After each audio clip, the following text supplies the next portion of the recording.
Assalamualaikum warahmatullahi wabarakatuh. Yang terhormat Bapak Hadi Teguh Yudhistira selaku dosen pengampu mata kuliah metode numerik.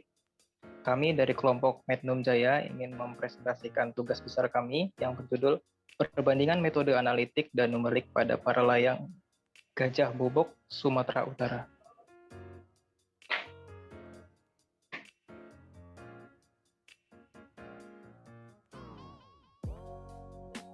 Sebelum itu, izinkan saya memperkenalkan teman-teman saya.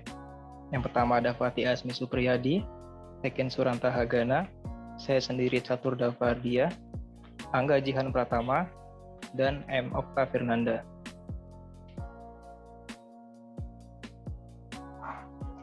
Untuk outline pembahasan yang kita presentasikan, yang pertama ada latar belakang, studi kasus, metode analitik, metode numerik, dan kesimpulan.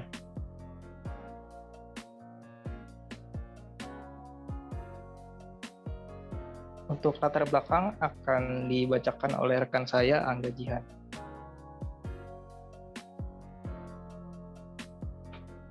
Latar belakang.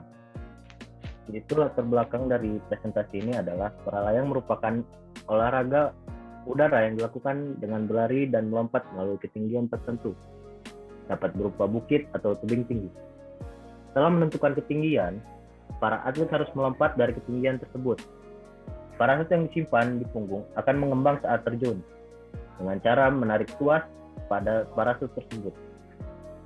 Model matematika untuk gerak parasut dibentuk berdasarkan rumus fisika hukum Newton 2, yaitu sigma F sama dengan M dikali A, dengan M adalah massa penerjun payung dengan satuan kilogram, dan A yaitu percepatan dengan satuan M per sekon kuadrat, dan sigma F adalah resisten gaya yang bekerja dengan satuan Newton atau N.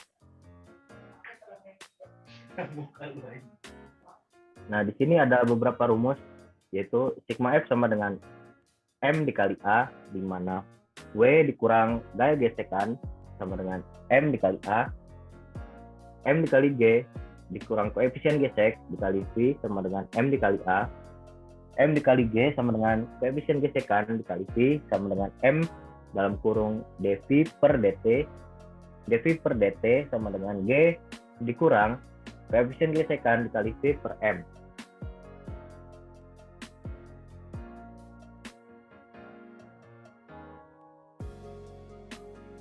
Nah, di sini ada studi kasus tentang para layang di Sumatera. Terdapat seorang wisatawan para layang dengan massa 40 kg melakukan terjun bebas dengan asumsi koefisien gesek udara sebesar 1,33 dan kecepatan gravitasi sebesar 9,8 meter per sekon. Hitung kecepatannya setelah 120 detik melakukan para layang dengan kecepatan awal sesuai dengan kecepatan rata-rata berlari manusia, yaitu 2,7 meter per sekon.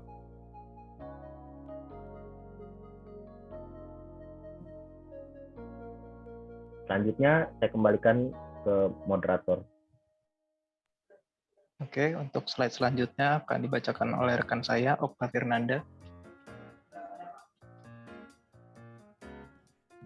Baiklah, apakah suara saya terdengar, moderator? Iya, terdengar. Di sini saya akan menjelaskan tentang mencari kecepatan dengan metode analitik, yang mana kami menggunakan rumus VT sama dengan G dikali M per C dalam kurung 1 minus eksponen pangkat min C per M dikali T. Yang mana nilai-nilai tersebut, nilai-nilai yang sudah diketahui kami masukkan. Jadi PT sama dengan 9,8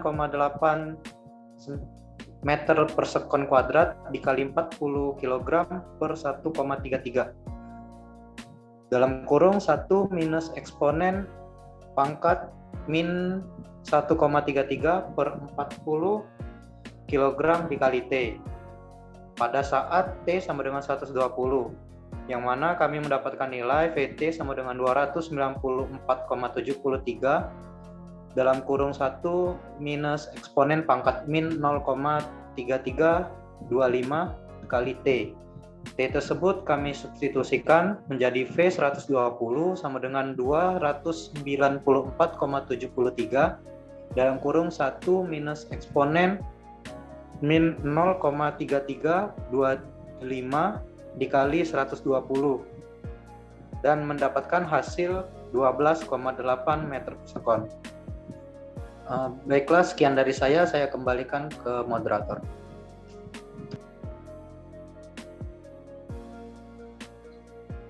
Oke, untuk slide selanjutnya akan dijelaskan rekan saya, Ekin. Oke, baik, terima kasih untuk moderator. Selanjutnya kita akan membahas bagaimana analisis yang digunakan pada studi kasus tersebut. Di sini kita akan menggunakan metode numerik. Nah, metode numerik yang kita gunakan adalah salah satu metode yang menggunakan diferensiasi dalam penyelesaian kasusnya. Seperti tampak pada layar, ini ada beberapa rumus diferensiasi yang sudah kami konversi supaya bisa dilakukan pencarian kecepatan untuk kasus para layang tersebut. Nah, di mana di sini kita punya beberapa parameter, di mana parameter yang pertama adalah T sama dengan 120 sekon, kecepatan awal 2,7 meter per sekon, sesuai dengan parameter awal pada soal yang sudah kita lihat sebelumnya, yaitu kecepatan berlari pada manusia.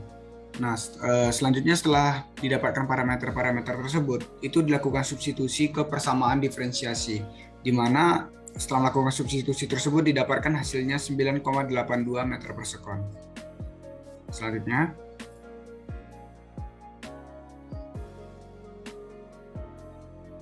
di sini kita akan melihat bagaimana perbandingan dari hasil analitik dan juga hasil dengan metode numerik. Nah, pada hasil tersebut bisa kita dapatkan ada beberapa perbedaan pada perhitungan dengan metode analitik dan juga pada perhitungan dengan metode numerik, di mana pada perhitungan dengan metode analitik di situ terdapat banyak sekali perbedaan interval angka sesuai dengan peningkatan interval waktu yang kita berikan. Namun pada metode numerik di sini terlihat jelas bahwa tidak terjadi peningkatan yang terlalu signifikan, tetapi ada perbedaan kecepatan, di mana pada saat interval waktu kita naikkan, perbedaan kecepatan juga semakin bisa terlihat, tetapi hasilnya tidak berbeda jauh sesuai dengan interval waktu yang kita berikan. Selanjutnya, karena hasil perbandingan tersebut, maka dapat kita bisa peroleh dua buah grafik pada metode analitik dan juga metode numerik, di mana grafik tersebut kita peroleh dengan membandingkan kecepatan dan waktu. Nah, pada grafik tersebut dapat dilihat bahwa grafik pada metode numerik itu lebih bisa kita pahami dibandingkan dengan grafik pada metode analitik. Nah, di sini bisa kita lihat bahwa kecepatan dan waktu adalah dua hal yang berbanding terbalik. Jadi pada metode numerik itu terlihat sangat jelas perbedaan antara kedua buah metode tersebut. Itu dikarenakan pada metode numerik itu terjadi perhitungan yang lebih fleksibel dibandingkan dengan metode analitik, sehingga dengan menggunakan metode numerik hasilnya juga akan lebih mudah untuk dipahami dan juga mudah dilakukan pengolahan data. Sedangkan pada metode analitik, karena menggunakan aturan-aturan matematika, jadi terlihat lebih sulit dan juga memiliki banyak batasan-batasan. Karena itu, perhitungan pada metode numerik akan bisa dilakukan lebih fleksibel pada banyak studi kasus lainnya. Mungkin sekian dari saya kembalikan ke moderator.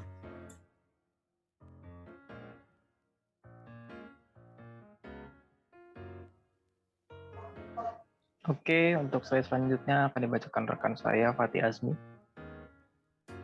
Baik, terima kasih moderator. Di sini saya akan menyampaikan kesimpulan dari studi kasus yang kami bahas, yang mana nilai kecepatan pada para layang dengan menggunakan metode numerik dan analitik terdapat perbedaan yang cukup signifikan. Hal ini dikarenakan metode analitik memiliki kekurangan, berupa perhitungan yang terbatas dan hanya dengan aturan secara matematis. Sedangkan metode numerik dapat dilakukan perhitungan yang lebih fleksibel karena berupa pendekatan secara numerik dan akan mempermudah proses perhitungan. Selanjutnya saya kembalikan kepada moderator.